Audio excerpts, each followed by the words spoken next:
j'essaie de... Ça va un petit peu. D'accord. Attends, j'ai mes enfants qui dorment. T'es prise en otage par tes enfants? Et mon mari. Ok. Je voudrais un conseil. Oui. J'ai 42 ans. D'accord. C'est très dur. C'est très très dur. Je suis mariée depuis 20 ans avec mon mari. Enfin, mon père a accepté mon mariage. T'es mariée depuis 20 ans avec ton mari? Alhamdoulilah. Et ça fait... Oui. Attends, je vais couper le live.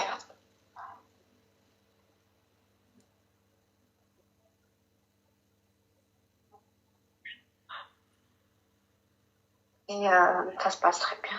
Ça fait 20 ans que je vois pas ma mère. À cause de ce mariage, parce qu'elle n'a pas accepté. Ah ouais. Ta mère, elle est quoi? Elle est berbère, ma sœur? Elle a la tête aussi dure que ça? Elle a une mentalité très difficile. Elle a même privé mon père de me voir, je le voyais en cachette.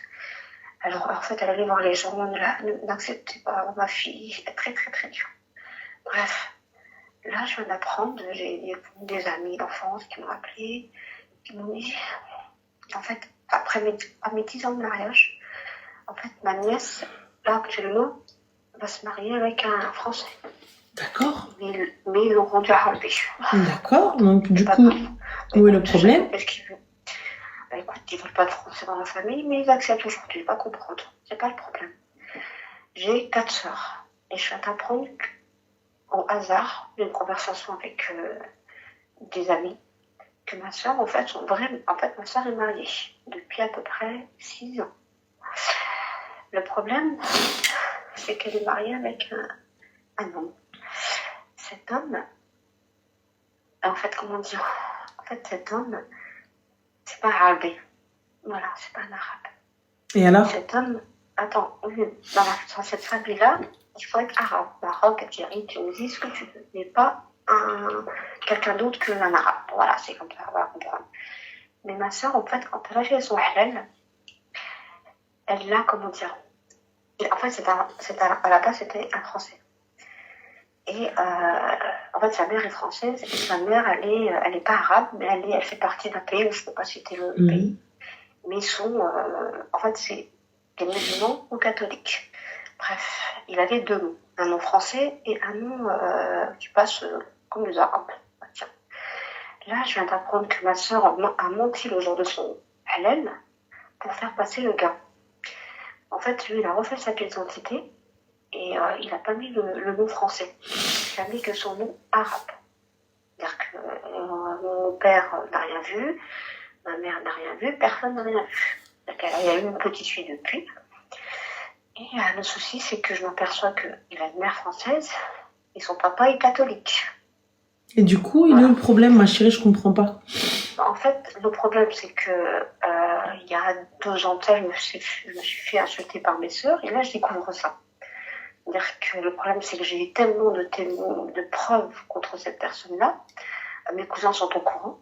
C'est-à-dire que là, moi, je souhaite en parler à ma mère et à mon père. Mais le problème, c'est que si j'en parle, je vais, ma mère va avoir une crise cardiaque et je vais foutre la merde, en fait, encore dans ce foyer. Tu vois ce que je veux dire? Mais tu veux parler et dire quoi? J'ai pas compris. Dire que déjà, le garçon qu'elle a épousé, c'est pas un arabe, en fait, c'est un français. C'est un pur français. Et du coup, après que tu aies donné cette information, ça va faire quoi, Zama? Ça va te ramener une nouvelle place? Non, en fait, je déteste le mensonge, en fait. Moi, quand j'ai voulu épouser mon mari, j'ai tenu, voilà, mais ma chérie, personne te parle, donc ils s'en foutent que tu mentes ou pas. Non, au début, c'est ça. En fait, eux, ils ont menti. Et là, en fait, ils veulent pas que je revienne. Mes sœurs ne veulent pas que je revienne parce que je vais prendre beaucoup de place auprès de mes parents. Comme j'ai toujours été très, très proche de mes parents. Et donc, toi, tu t'es dit, pour pouvoir regagner ta place de chouchoute et de favori, tu vas leur dire que... Non, du tout. Ah, non. Bah alors, quel est l'intérêt, en fait, si ce n'est reprendre la place qui t'est due, entre guillemets? Non, c'est le mensonge. Comment on peut mentir à lui? Ma chérie, ce mensonge-là ne te regarde pas, étant donné qu'elle ne te tu ne fais plus partie de leur life. Donc, puisque tu ne fais plus partie de leur life, pourquoi vouloir... Et tu me dis, non, mais parce que je supporte pas le mensonge, mais ça te regarde pas, étant donné que tu ne fais plus partie de leur vie. Oui, mais ma mère, on n'a pas le droit de mentir à l'humain, on n'a pas le droit de mentir à... Il n'y a pas de souci, ma chérie, mais ça fait 20 ans que tu parles pas avec ta mère. Oui, mais là, ma mère, si elle comprend ça, elle va comprendre qu'on s'est foutu de sa gueule depuis le début. Il n'y a pas de souci, ma chérie, je l'entends. Moi, c'est ça. Mais là, du coup, qu'est-ce qui va se passer? Qu'est-ce qui va se passer lorsque 20 ans plus tard, Safira non pas pour s'excuser, tu bousses les herjliha et lui dire oui, excuse-moi, ça y est, tu me manques et je veux revenir تحت رجليك. Non, toi tu vas lui dire, ben tu sais quoi, elle est pas mariée avec un harbi. Moi, en fait, avec mes cousins, parce qu'on a fait le point avec mes cousins, ils m'ont dit la même chose que toi. Ils m'ont dit, tu sais, faut laisser, en fait, tous ces actes vont être payés. Il n'y a pas besoin de revenir. Tu sais, ta mère, elle sait que tu es vivante, elle sait que tu as 5 enfants, elle sait tout. Mais là, si tu reviens dans la famille, ta mère va avoir une crise cardiaque, voilà, parce qu'elle va apprendre des mensonges de fou. Là, elle n'est pas bien, parce que tu n'es pas là. Mais là, en fait, moi, c'est ce que j'ai dit. Est-ce que, après, il y a toutes mes amies qui me disent oui, il faut aller lui dire la vérité. Et moi, en fait, je me dis, mais venir pour, en fait, qu'elle a une crise cardiaque et qu'elle peut être paralysée, elle peut faire n'importe quoi, elle peut avoir vraiment, c'est un choc quand même, hein, parce que ça a choqué beaucoup dans ma famille qu'elle a menti. Mais moi, j'arrive pas à comprendre ça a choqué quoi que ce soit. Le gars, c'est un harbé quand même. Non, c'est pas un harbé. Mais non, c'est ça le problème, c'est que c'est pas un harbé. D'accord, c'est pas un harbé, mais le gars, il communique avec vous, Kulchi, personne ne s'est douté de quoi que ce soit, étant donné que ça fait des années qu'elle est mariée avec. Ça fait 6 ans, en fait, ils ont caché Il n'y a pas de souci, j'entends. Mais là, du coup, étant donné que personne n'a découvert quoi que ce soit, c'est qu'il cache bien son jeu. C'est ça, là, c'est moi qui ai découvert. Mais il cache bien son jeu, oui ou non? Ah non, mais après, oui, bien sûr qu'il cache très, très bien. Est-ce que c'est un bon mari avec ta sœur? Un bon papa? Moi, personnellement, je te dis la vérité, c'est quelqu'un que j'aime beaucoup. Voilà, j'ai rencontré, je trouve que c'est quelqu'un de très gentil. Le problème, c'est que le fait d'avoir menti à mes parents... Mais du coup, c'est quelqu'un de bien. C'est ça que je choque. C'est quelqu'un de bien. Tout à fait. Si c'est quelqu'un de bien, j'en ai rien à foutre qu'il ait menti pour qu'il soit accepté. Étant donné que c'est un musulman et que mes petits-enfants sont des musulmans, ça y est. Ouais, mais il n'est pas musulman à la base, c'est ça que je sais te dire. Mais il est converti. On ne sait même pas s'il est converti. Excuse-moi, qu'ils somme comme ça fait 6 piges quand même, ils somme avec ta sœur. Moi, j'ai jamais vu faire la prière, même lors de prière, j'ai jamais. C'est pas le problème en fait, c'est que moi, j'essaie de comprendre comment se fait-il que ma sœur, en fait, c'est même pas lui. Comment se fait-il qu'elle a eu en fait, cette idée de mentir. Mais le ma chérie, étant donné votre famille de psychopathes, ta mère qui te parle pas depuis 20 piges parce que t'as pas pris le gars qu'elle voulait. Ouais, c'est ça. Qu'est-ce que tu voulais en fait? Elle avait un exemple, elle a vu sa sœur, ça fait 20 ans, elle parle pas avec sa mère parce qu'elle a pas pris le mari que sa mère voulait pour elle. Tout à fait. C'est-à-dire que moi, là, je prends une décision de pas en parler, en fait, de continuer ma vie avec mes voisins maliens. Ça ne te regarde pas. Demain ou après-demain, on vient, on te dit, mais tu savais, moi, j'étais au courant de rien. Mais quelqu'un m'a fait intervenir dans quoi que ce soit. Le jour du mariage. Quelqu'un est venu toquer à ma porte pour me dire, ouais, donne-moi une explication ou quoi que ce soit. On est d'accord que non. D'accord, ouais, c'est sûr que ouais. Non, mais après, voilà, le mensonge, moi, je suis pas quelqu'un qui ment et je sais que mes parents ne supportent pas le mensonge. Alors, j'ai pas compris comment ma soeur a pu faire ça. C'est pour ça que je te dis, tout le monde me dit, faut aller voir ta mère, lui dire, je vais pas venir voir ma mère et lui dire ça. Et en plus, ça fait 20 ans qu'elle me calcule pas. C'est ça que tu vois, je suis, voilà, non, mais c'est ce que je voulais entendre. Parce que là, les gens qui me disent, faut aller, ta mère a droit à la vérité, mais, pour avoir une crise cardiaque, c'est pas la peine. Après, c'est devant un P. Attends, de toute façon. T'as menti, tu assumeras devant tes actes devant le créateur. Voilà. Merci Rahel. Je t'en prie, Zine. Prends soin de toi. Toi aussi, à bientôt. Ciao.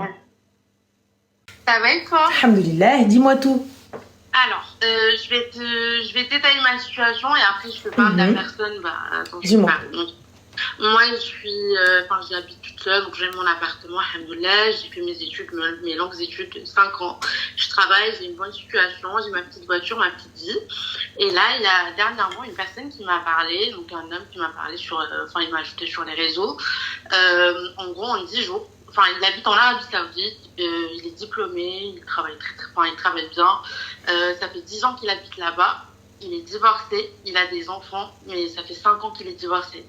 Et en fait, il me parle, dès le début, en fait, moi, je lui ai dit que, en gros, je vais pas faire de choses pas droites. Et en gros, il m'a dit, en fait, ça fait 10 jours qu'on parle, il m'a dit, écoute, moi, je suis prêt, si tu veux, tu en parles à tes parents et je viens les voir.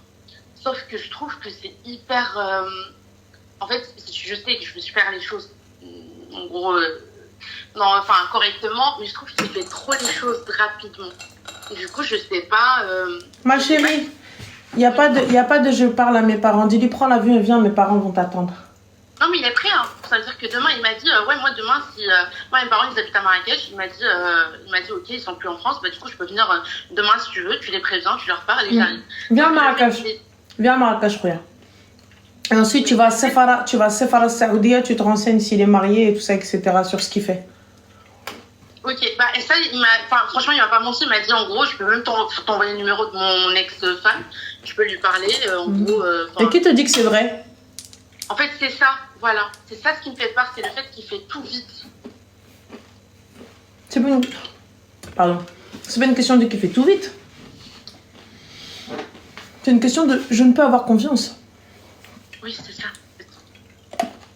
Et faire tout vite, ma chérie, moi, ça me pose pas de problème. Moi, personnellement, je te mens pas. Le Khalij comme ça, qui te prend juste toi. Allez, sortir, qu'est-ce que tu as de plus que les autres? C'est un Français, c'est un mec de France, il est d'origine algérienne marocaine. Ah, voilà, fallait commencer par là, alors, ma soeur. Moi, je pensais que c'était un Saoudien. Pardon, c'est un Français, il est né en France, il a fait ses études ici, il est parti travailler là-bas et ça fait 10 ans qu'il est là-bas. Il s'est marié en France, il a emmené son ex-femme, il a fait des enfants là-bas. Et il veut faire quoi comme type de mariage? Il veut se marier à la mairie, mariage normal, aller voir mes parents, se marier en France. Et ensuite, il t'emmène en Arabie Saoudite? Oui, par contre, ça, il m'a dit, je lui ai dit, moi, je suis ingénieur aussi, donc en soi, comme lui, du coup, je lui ai dit, je peux travailler là. Par contre, je lui ai dit, je voudrais quand même travailler, même s'il a les moyens, parce qu'il m'a dit, moi, en gros, je m'en fous. Habibti, Oui, dis-moi. quand tu vas aller là-bas, tu penses que s'il te dit non, tu vas pouvoir dire le contraire? Non. Tu as lu un petit peu les lois en Arabie Saoudite? Oui, j'ai regardé. Ah. Et ça dit quoi, Habibti? Qu'en gros, l'homme, il décide de la vie de sa femme, un peu. Enfin, c'est un peu plus... c'est dur, mais bon. Es-tu prête? En fait, j'ai peur. Tu vois ce que je veux dire? Non, la question, c'est pas est-ce que tu as peur. La question, c'est es-tu prête à ce qu'il revienne sur ses dires, sur ses propos? Ou il glisse mouk fadar? Franchement, c'est pas quelque chose qui me dérange. À partir du moment où la personne est une bonne personne... Tu viens de dire que ma condition était le travail. Non, je lui ai dit que c'est quelque chose... J'aime mon travail. J'ai fait quand même 5 ans d'études pour Alhamdoulilah, tu vois. J'ai une bonne situation toute seule. Donc, si demain, je veux travailler, je veux pas qu'il m'interdise cela. D'accord. Mais du coup, s'il le fait... Ouais, c'est pas... en fait, je sais pas, je suis sûre de rien. Mais il n'y a pas à être sûr. S'il arrive et il te dit, il est dans son haq. Et en plus, dans un pays qu'il connaît, dans un pays qu'il gère, et tu ne pourras pas revenir sans son autorisation. Donc, je ne veux pas. Comment on fait? Je ne sais pas. Es-tu prête à prendre ce risque? Il y a beaucoup de choses qui me font peur. À part ça, moi, ce qui me fait peur le plus, c'est le fait qu'il fait un peu les choses vite. Après, d'un autre côté, faire les choses vite, moi, ma chérie, ça me pose pas de problème. Faire les choses vite ne me pose pas de soucis. À partir du moment où tu sais ce que tu veux, va faire salat istikhara lui aussi et ala barakatillah. Par contre, le fait de me prendre dans un pays où tu vis déjà, tu vois, même si tu écris sur l'acte de mariage, ma chérie, même si tu écris sur l'acte de mariage, sachez qu'une fois en Arabie Saoudite, vous êtes sous la tutelle de votre mari. Oui. Ce qui veut dire que vous ne pouvez quitter le territoire sans l'accord de votre mari, vous ne pouvez travailler sans l'accord de votre mari, vous ne pouvez conduire ou sortir sans l'accord de votre mari, vous ne pouvez absolument rien faire sans l'accord de votre mari. Ça, pour certaines personnes, il n'y a aucun problème, elles s'y adaptent, elles s'y accrochent, il n'y a pas de souci. Mais pour d'autres, est-ce que vous êtes prête à accepter tout ça?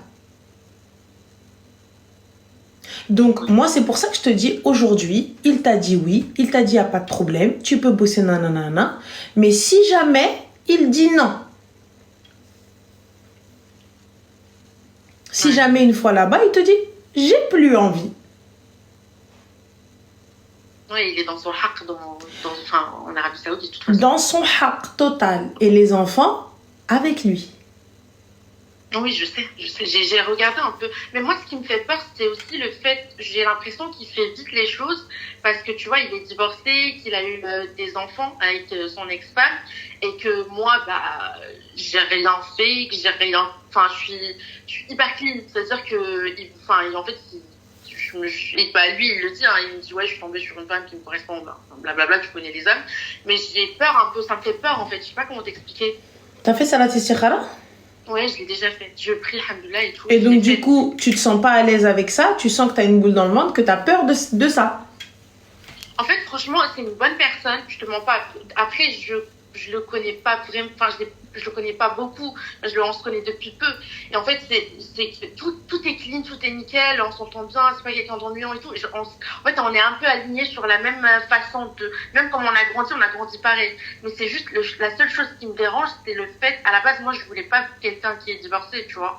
Mais c'est une bonne personne, je peux pas le juger par rapport à un mariage qu'il a eu. Ma chérie, je suis désolée, tu veux pas de quelqu'un qui n'est pas divorcé, mais pourtant tu te projettes avec quelqu'un qui est divorcé, avec des enfants. Moi, je l'entends, attention. Je l'entends et je respecte que une fille ou un homme, enfin une femme ou un homme ne souhaite pas une personne divorcée avec des enfants, je l'entends. Je l'entends et je le comprends. Je suis d'accord avec ça. Il faut pas dire ouais, mais pourquoi non, elle doit accepter. Elle n'est pas dans l'obligation d'accepter, comme un mec n'est pas dans l'obligation d'accepter une femme avec des enfants. Si elle ne se sent pas capable, elle ne se sent pas apte à pouvoir l'aider à éduquer ses enfants, parce que qu'elle le veuille ou non, elle va faire partie de l'éducation de ses enfants. Il y a pas de... Non, parce que sa femme, elle a refait sa vie. Ma chérie, elle a refait sa vie, mais quand les enfants ils vont venir chez leur père, c'est chez toi aussi qu'ils viennent. Donc c'est tes règles. D'accord, ok, Bakhir, alors donc tu t'en occuperas pas, tu les verras pas, tu mangeras pas avec eux, tu grandiras pas avec eux. En gros, tu les verras en vacances, mais pas plus. Et donc en vacances, ma chérie, tu les éduqueras pas? Tu laisseras le petit monter sur la table? Casser ses jouets? Non, j'avoue, c'est compliqué ça. Monter sur tes canapés blancs que tu viens d'acheter chez La Roche-Beaubois? Ouais. On te parle pas d'être la femme de ménage, c'est pas du tout ça. Mais, non, je sais. Et on te demande pas d'être la maman parce qu'ils en ont une. Ça n'a rien à voir. Mais lorsqu'ils viennent chez toi, parce que chez leur père c'est aussi chez toi, il y a des règles à respecter. Donc ça veut dire que si moi par exemple on met tel chausson dans la maison, bah tu vas mettre tel chausson dans la maison. Que tu le veuilles ou non, c'est comme ça. Oui, mais chez maman, on n'est pas chez maman. Oui, mais chez papa, on n'est pas chez papa. On est chez papa et moi. Donc tu vas participer à cette éducation. Et même manger. Le gamin, il arrive, finalement, il est en train de manger, il passe à l'assiette de son frère qui est à l'autre bout de la table. Tu vas pas lui dire non, fais pas ça. Regarde, tu dois manger ce qu'il y a dans ton assiette et si tu veux, je te redonne. C'est faire partie de leur éducation. Sans les maltraiter, sans manquer de respect au père, sans manquer de respect à la mère. Tu fais partie de leur life. Merci, Livre. Tu vois? Ouais. Il faut, ça c'est important. Et comme en fait, moi, dans ma famille, j'ai jamais connu... j'ai pas de cette situation dans ma famille, dans les gens proches de ma famille. Du coup, je me posais des questions et je me disais, à la base, je te mens pas, je me suis jamais mise dans cette situation où je vais me dire, ouais, peut-être que je me mettrais avec quelqu'un qui a déjà fait sa vie avant ou quoi. Mais là, comme en fait, il m'est tombé dessus et qu'il me parle, etc., en plus, c'est quelqu'un de sérieux, tout ça, je me suis dit, en fait, faut quand même que tu te poses et tu te dis, est-ce que tu es capable de supporter ces enfants-là, comme tu viens de dire, ou pas? Et en fait, je sais pas. J'ai même pas de réponse à ma propre question. Bah ça, ma chérie, il n'y a pas de test. Et après, il n'y aura pas de test. Gamine, tu vois, j'ai 26 ans, je sais ce que je veux. Mais si c'est pas ce que tu veux, ma chérie, pardon. Mais si c'est pas ce que tu veux, arrête. Ses enfants, ils vont pas disparaître du jour au lendemain, ils font partie de sa vie. Hein. Non, je sais, ça c'est sûr. Après, je me dis, est-ce que je dois juger sa personne et lui par rapport à ses enfants? Tu vois ce que je veux dire ou pas? Mais ses enfants font partie de sa vie. Donc cet homme-là, tu es obligé de prendre le package. Il n'y a pas de est-ce que je dois juger cet homme-là avec ou sans enfants. C'est si je le prends avec ses enfants. Et ses enfants vont être comme les tiens. Tu vas devoir les traiter comme si c'était les tiens, avec bienveillance. Ou comme tes neveux ou tes nièces. On te demande pas d'être une mère. Ils ont une maman. Oui, je sais. Ils ont une maman. Ils n'ont pas à t'appeler maman ou quoi que ce soit. Ils ont une maman. Mais, comme ils vont faire partie de ta vie, et toi, tu vas faire partie de la leur. Donc, il y a plein de choses qu'il faut prendre en compte. Et il n'y a pas de phase de test. C'est des enfants. Si tu rentres dans leur vie, eh bien, tu dois rester au maximum dans leur vie sans la chambouler. Ouais. En fait, c'est que le problème, c'est qu'il y a un côté positif qui, moi, parce qu'on va pas se mentir, le monde où on vit, et on n'a pas des hommes qui sont vraiment intéressants. Enfin, justement pas, moi, en tout cas. Qu'est-ce qui a fait que tu t'intéresses à lui? Parce que du coup, il avait tous les handicaps du monde. Et en plus de ça, il est pressé. En fait, c'est sa personne. C'est en gros, on a un peu le côté culturel qui est pareil, le côté religieux. Enfin, on a aussi les mêmes objectifs, en fait, de la vie, tu vois, qui sont pareils. Donc, on s'ennuie pas niveau conversation, tu vois. Et puis même, il est respectueux. Enfin, il m'a jamais manqué de respect ou quoi depuis qu'on se parle. Mais en fait, il est très pressé. Et c'est ça ce qui m'a fait un peu peur. D'ailleurs, c'est pour ça que je t'ai appelé. Parce que je me suis dit, j'en ai eu déjà des hommes qui veulent se marier, etc., qui voulaient parler à mon père. Mais là, c'est très pressé. Enfin, en 10 jours... oui, mais ma chérie, il y a plein de choses qui vont pas. Il a des enfants, tu veux pas. Il est en Arabie Saoudite, ouais. Il peut t'empêcher de travailler, un peu crise. Écoute, et attention, demain ou après-demain, tu peux pas venir lui dire ouais, mais tes enfants, moi je peux pas.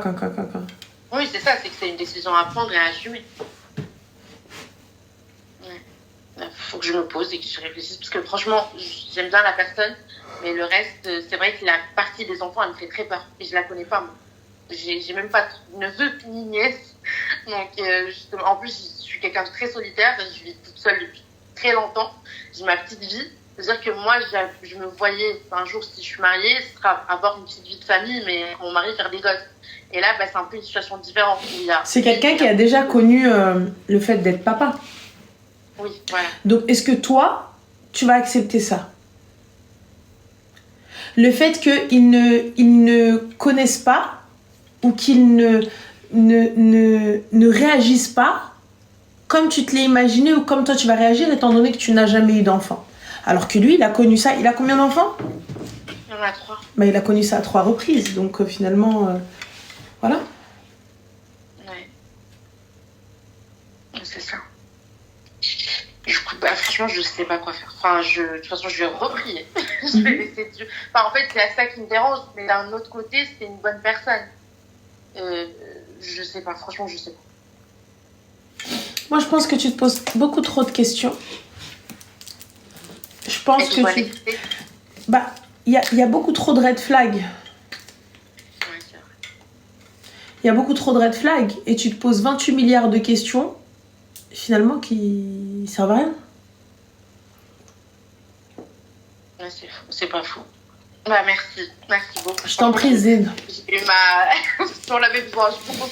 En fait, je me dis, si moi je lui donne beaucoup de choses beaucoup d'hommes cherchent aujourd'hui, j'ai quoi en retour? Et en fait, je les ai bien vus, les red flags, parce que moi je les cachais un peu.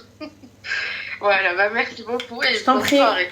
Bonne soirée, bisous, salam.